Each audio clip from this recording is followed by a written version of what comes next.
Masih dalam topik yang sama, iman Kristen dan politik. Dan bacaan Alkitab yang sama, Roma pasal 13 ayat 1-5. Sekarang kita akan membicarakan subtema, pemerintah bukan untuk ditakuti. Saudara, pemerintah bukanlah untuk ditakuti.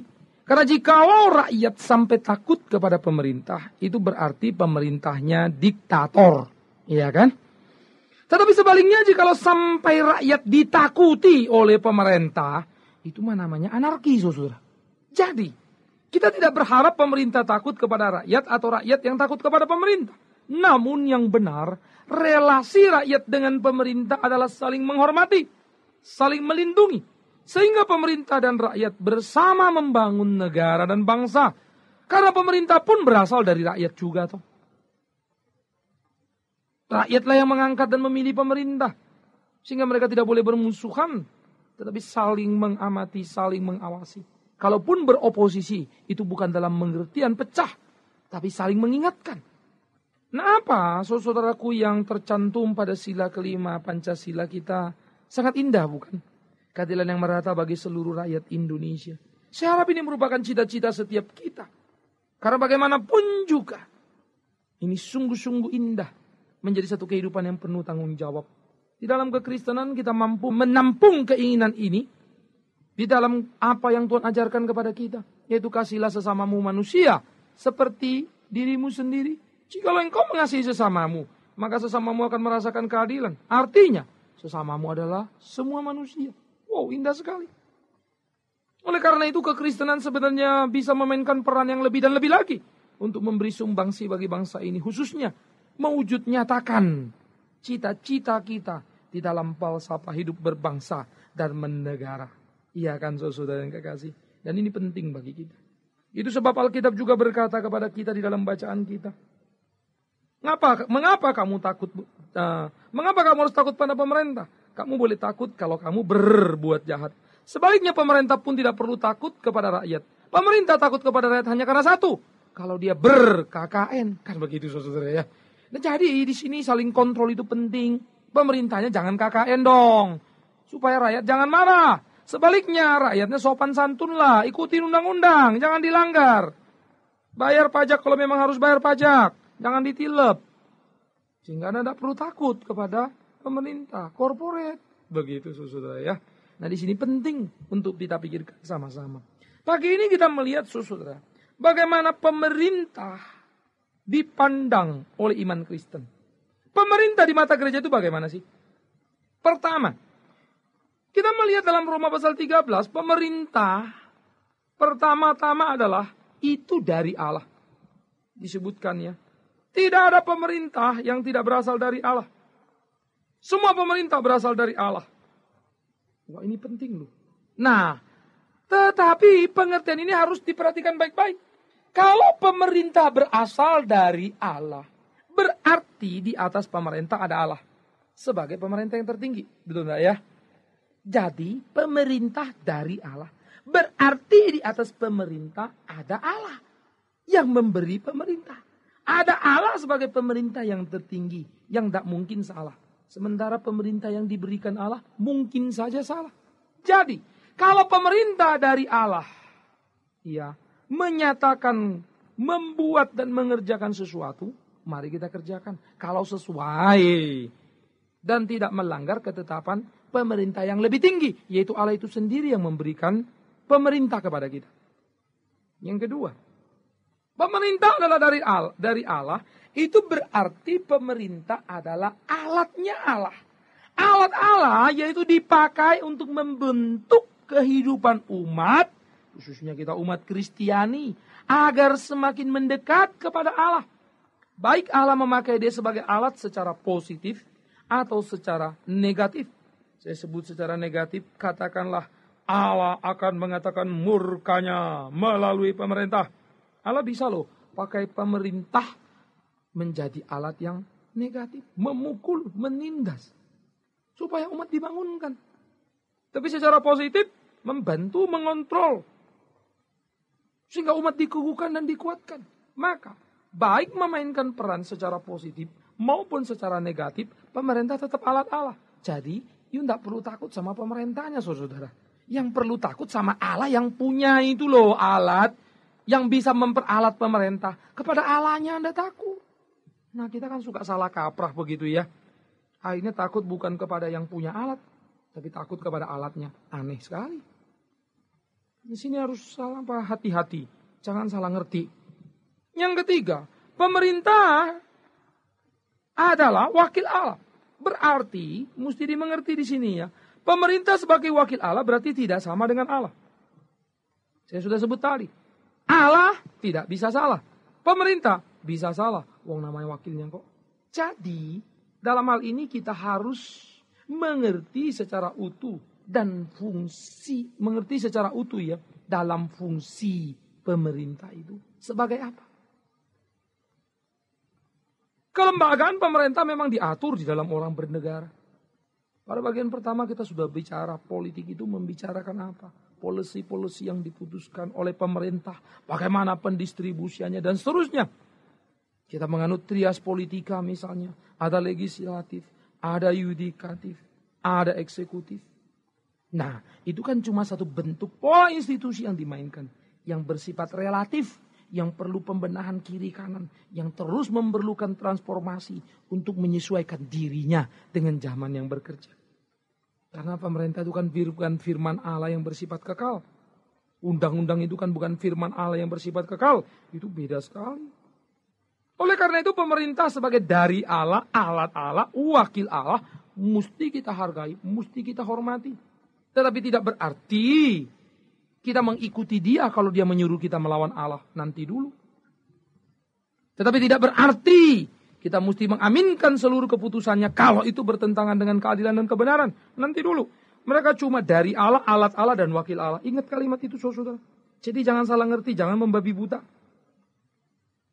Satu kali saya pernah dengar khotbah. Pendeta bilang, Allah mereka adalah alat Allah. Jadi apapun yang mereka katakan ikutilah. Wah nanti dulu. Ini gila menurut saya saudara. Loh kalau nanti pemerintah melarang saya kebaktian. Jangan menyebut nama Yesus. Tidak boleh lagi ke gereja. Saya disuruh ngikutin. Enak aja, saya tidak mau. Saya tidak akan mau. Saya sangat respect dan menghargai saudara-saudara kita yang ada di negara-negara komunis. Ditimpa, dihimpit, mereka tetap berbakti. Nah kita memang bersyukur ada di Indonesia ini. Yang bukan komunis. Justru sebaliknya bahkan anti kepada komunis. Kita bersyukur punya sila pertama ketuhanan yang Maha Esa. Yang memberi kebebasan beragama. Yang memberi kebebasan beribadah. Di Indonesia ini. Oleh karena itu mesti dijaga Indonesia. Tak boleh menjadi komunis. Kan begitu. Sehingga kita mesti berdiri bersama saudara-saudara yang lain. Yang menolak komunis di Indonesia. Tetapi kalau sampai pemerintah nanti berubah karena sesuatu dan lain hal menjadi komunis. Wah kita mesti berdiri. Jangan mau. Tidak bisa kita dilarang untuk beribadah. Itu prinsip. Ingat. Jadi saudara, di dalam hal ini, kita sebagai warga gereja, kita sebagai warga negara, tidak perlu takut kepada pemerintah. Seperti apapun dia termasuk, kalau pemerintah itu nanti otoriternya luar biasa begitu ya. Katakanlah nanti satu yang buruk-buruk, yang jelek-jelek, yang sulit untuk dibayangkan terjadi, tapi mungkin saja terjadi. Pemerintahnya bagaimana kalau modelnya Hitler misalnya? Ayo juga tidak perlu takut. Kita juga tidak perlu takut. Kalau sampai Tuhan izinkan itu terjadi, itu memang penting mungkin mendidik kita. Itu cara pendidikan negatif yang Tuhan mau pakai. Jangan linglung, jangan bingung, jangan takut. Kita hanya takut kepada pemerintah kalau kita berbuat salah. Melanggar hukum yang berlaku. Tetapi sebaliknya, kalau pemerintah itu otoriter, menghukum semau-maunya, lalim, tidak perlu takut. Itu mungkin salib yang harus kita pikul. Tanggunglah. Tapi jangan cari-cari salib sendiri ya. Cari-cari kesulitan sendiri. Itu tidak benar. Tapi kalau Tuhan izinkan, mengapa mesti lari? Kalau Tuhan izinkan, mengapa mesti menghindar? Hadapi. Ini perlu bagi setiap warga gereja. Karena tidak kebetulan saudara dan saya dilahirkan sebagai seorang anak bangsa Indonesia. Banggalah. Orang Amerika itu ciptaan Tuhan, punya Tuhan. Orang Indonesia juga sama. Jadi jangan menghina diri. Jangan lari dari identitas yang Tuhan sudah beri. Sebagai anak bangsa Indonesia, jadi anak bangsa yang baik. Mengabdi di dalam bangsa ini. Hidup untuk bangsa ini. Mati di sini. Kecuali memang saudara mendapat tugas khusus dari Tuhan. Mungkin untuk menginjili ke pedalaman Afrika. Pergilah. Tapi selama Tuhan tidak suruh, jangan pergi. Nah di sini perlu baik-baik saudara. Memahami kehendak Allah dalam hidup ini. Dan ini tidak sederhana. Perlu kejujuran untuk mendengarkan suara nurani masing-masing. Yang kedua bukan saja tidak perlu takut, tetapi juga kita perlu aktif yaitu menyatakan karya. Iya. Perlu aktif menyatakan karya berbuat baik. Menolong pemerintah agar menjalankan fungsinya dengan benar. Kalau tahu pemerintahnya salah ya ditegur. Tentu dalam hal ini bisa memainkan peran gereja sebagai institusi, sebagai suara nabi. Dan saudara-saudara sebagai individu di mana saudara ada, mulai dong memainkan perannya. Sehingga di dalam itulah kita boleh memberikan sesuatu yang baik, yang benar. Dan kalau engkau berbuat baik dan benar, engkau tidak perlu takut. Sekalipun mungkin risikonya menakutkan. Bedakan risiko menakutkan dengan sikap takut. Tidak perlu takut kalau engkau berbuat benar. Sekalipun risikonya menakutkan. Tunduk menjadi sikap kita yang berikut. Tunduk pada ketetapan-ketetapan pemerintah yang benar loh. Yang tidak bertentangan dengan ketetapan Allah yang lebih tinggi. Kalau dilarang berbakti, tidak boleh orang Kristen kebaktian. Oh nanti dulu kita mesti protes. Kan gitu saudara. Iya dong. Itu kan gak benar. Sudah tidak benar. Oleh karena itu gereja mesti menyikapi diri baik-baik saudara. Pemerintah tidak nyuruh tapi banyak gereja yang sudah libur sendiri gerejanya. Karena ini, karena itu dengan berbagai alasan. Saya pikir gereja tetap dijalankan. Kalau jemaat karena sesuatu dan lain hal, mungkin jauh bahaya jalannya, karena ada kerusuhan, keributan, dia tidak datang. Ya tidak apa-apa. Tapi kebaktian yang ditetapkan gereja tetap jalan. Persekutuan yang ditetapkan gereja tetap jalan. Mungkin 1-2 orang, tak apa-apa. Kiranya itu boleh menjadi teladan bagi jemaat yang tidak datang. Menguatkan mereka. Meneguhkan iman mereka. Jangan disamakan. Mereka tidak datang karena takut, gereja pun ikut-ikutan takut. Lah kalau gini siapa yang mau dicontoh? Siapa yang mau diteladani? Jangan berdalih cerdik seperti ular, tulus seperti merpati. Itu sih cerdik tidak tulus saudara. Kalau cerdik tapi tulus, Anda sedikit lugu. Anda perlu sedikit rendah hati.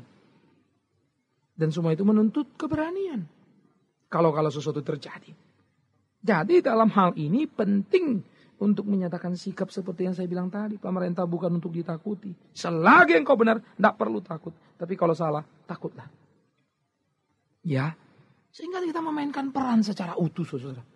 Orang luar pun bisa lihat dan bisa belajar. Wah, lain loh mereka. Ini enggak, saudara. Akhirnya orang mulai berpikir, namanya gereja itu penakut juga ya. Diancam, digebrak, akhirnya pada sepi itu. Diancam, digebrak, akhirnya pada begini itu. Diketawain. Repot kan, saudara. Apalagi orang-orang Kristen banyak yang khotbah kan galaknya luar biasa. Kalau di atas mimbar. Allah Maha Kuasanya kan hebat sekali. Tapi menghadapi realita, menghadapi permasalahan. Baru ketahuan aslinya kayak apa. Maka di sini gereja perlu hati-hati. Tapi bukan berarti saudara-saudara juga boleh bilang begini. Oh kalau gitu kita khotbah jangan galak-galak ya. Artinya galak ini bukan galak kenceng-kenceng loh saudara. Teriak yang prinsip yang benar gitu maksud saya ya. Kalau gitu kita khotbah gak usah galak-galak, yang kalem-kalem aja, yang slow-slow aja. Nanti kalau ada kerusuhan berarti kan kita boleh dong untuk libur dan lain-lain. Karena konsisten kan. Ini gawat lagi. Iya kan saudara. Berita itu perlu disampaikan dengan prinsip dan keberanian yang benar. Dan kita berdoa supaya Tuhan memberikan kekuatan pada kita. Tetap setia dan benar. Kita tidak perlu seperti Petrus yang teriak kencang tapi menyangkal Kristus. Tapi kita pun bisa seperti Petrus, maka itu kita perlu berdoa supaya jangan jatuh ke pencobaan yang sama.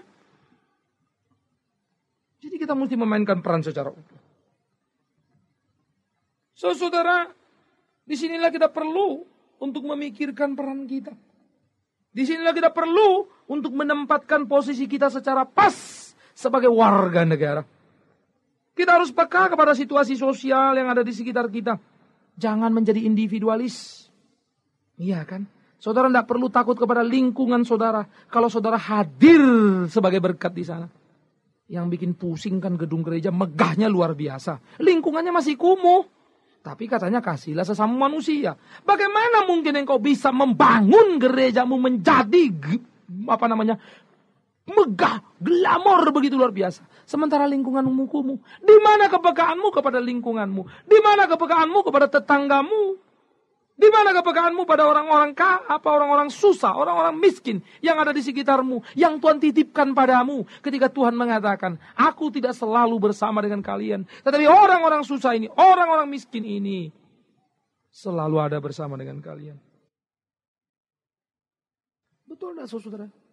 Saya lebih suka mengevaluasi keadaan dan kehadiran kita sebagai gereja daripada bereaksi terhadap situasi yang ada.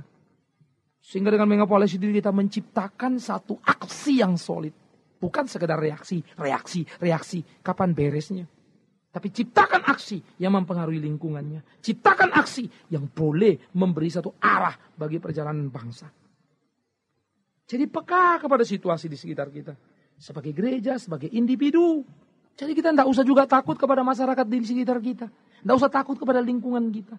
Kalau kita menjadi berkat, kita dinilai baik. Banyak orang siap jadi pagar hidup untuk saudara. Saya sangat percaya hal itu. Saudara diganggu orang lain bukan saudara yang berperang baginya. Orang lain datang belain saudara. Nah, masalahnya saudara benar apa enggak? Oh, jangan-jangan sudah balak menagur kecemburuan sosial. Justru membuat orang lain menjadi beringas. Jangan salahkan. Ini kan jadi repot. Kita harus hati-hati. Ya, ini perlu. Kita perlu juga kritis untuk meminimalisasi situasi-situasi yang ada. Tidak menjadi emosional. Sektarian yang diteriak-teriakan yang gak karu-karuan. Sikap primordial yang tak karu-karuan. Kita mesti boleh menjadi berkat di tengah-tengah situasi yang sulit ini. Saya sadar sekali saudara-saudara kita gereja-gereja yang ada di Ambon pasti sulit memainkan perannya. Tapi ini menjadi satu kehormatan bagi mereka untuk menunjukkan kualitas kekristenan yang sungguh. Simpang siur informasi memang sangat menakutkan, mengerikan, tergantung siapa yang memberitakan. Sehingga kita menjadi bingung dan sulit. Sebetulnya itu kayak apa? Sangat mengerikan. Sangat menakutkan. Dan yang menakutkan bagi saya bukan sekedar keributannya saudara. Adalah kehilangan citra kekristenan. Hilangnya pegangan. Karena situasi akhirnya kita jadikan alasan untuk setuju melakukan apa yang kita inginkan. Bukan apa yang Tuhan inginkan. Oh saudaraku. Kita perlu sungguh-sungguh memikirkan hal ini. Tuhan kelihatannya menurut saya lagi menguji bangsa ini. Orang-orang Kristen di Indonesia terus mengalami proses pemurnian. Seperti apa? Realita yang ada dihadapi seperti apa? Khotbah mah gampang saudara. Termasuk saya bicara dari sini. Saudara dengar di rumah masing-masing. Ini gampang. Tinggal perlu persiapan sekian jam. Tapi bagaimana mewujudkannya? Itu menjadi tantangan. Saya berani bicara. Maka saya juga harus berani mewujudkan. Dan saya mengajak saudara untuk kita mewujudkannya. Bersama-sama. Kita juga mesti peka kepada suara hati. Itu sebab Allah juga mengingatkan kepada kita. Ya. Sebab itu perlu kita menaklukkan diri bukan saja oleh karena kemurkaan Allah. Tetapi juga oleh karena suara hati kita. Ayat yang terakhir, ayat yang kelima. Yaitu saudara suara hati nurani yang bersih. Yang cinta kepada kebenaran. Yang cinta kepada keadilan. Tidak menjadi sektarian. Tidak menjadi primordial. Bukan dimiliki oleh sekelompok orang. Bukan dimiliki oleh satu denominasi gereja. Tapi menjadi milik semua orang. Karena dia milik Kristus. Dia menjadi berkat untuk semua orang. Karena dia adalah punyanya Kristus. Dia melintasi tembok denominasi. Dia melintasi tembok yang tidak penting. Dan dia bisa membedakan mana yang perlu diimani. Dan mana yang perlu untuk dijalankan di dalam pengertian berelasi.